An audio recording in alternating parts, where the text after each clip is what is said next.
வச்சிடலாம், ஆனா சாப்பிட முடியாது.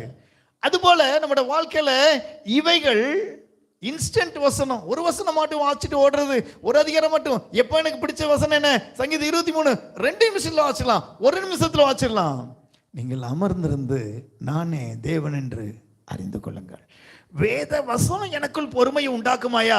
அது எப்படி உண்டாக்கும் அப்படின்னு கேட்டீங்கன்னா, ஒரு குழம்புல பார்க்கும்போது ஆரம்பத்தில் அநேக சீரகம் போடுறோம், கடுகு போடுறோம், எண்ணெய் ஊற்றுறோம், காய்கறி போடுறோம், அல்லது கறி போடுறோம், எல்லாம் போடுறோம்.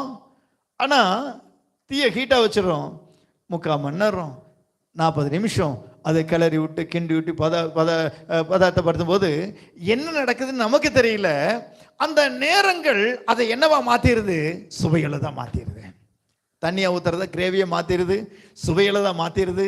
நம்ம புசிக்கக்கூடிய தரமுள்ள ஒரு ஒரு பொருளாக மாற்றிடுது. அதே போல் வேத வசனம் ஒரு 30 நிமிஷமோ அல்லது என்ன நடக்குதுன்னு உங்களுக்கு தெரியாது. உங்களுக்குள் தேவன் ஒரு பொறுமை என்கிற சுபாவத்தை உருவாக்கி கொண்டிருப்பார். ஹல்லேலூயா.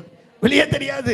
வெளியே 2 அதிகாரம் வாசிச்சேன், இந்த அதிகாரம் நல்லா இருந்துச்சு, அப்படியே உட்கார்ந்துட்டேன், இந்த வசனம் நல்லா இருந்துச்சு, இந்த வாக்குத்தத்த வசனம் எனக்கே சொன்னமா இருக்கு.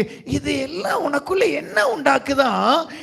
இடத்தில் இல்லாத ஒரு பொறுமையை உனக்குள் உருவாக்கி கொண்டிருக்குது.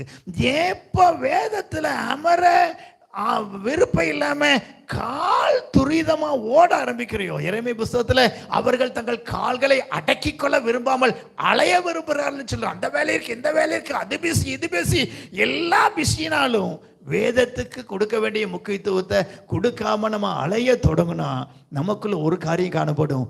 பொறுமை இழப்போம். பேச்சில் பொறுமை இழப்போம், சுபாவத்தில் பொறுமை இழப்போம், குடும்பத்தில் பொறுமை இழப்போம், நம்முடைய நல்ல மதிப்பை இழந்து போயிடுவோம்.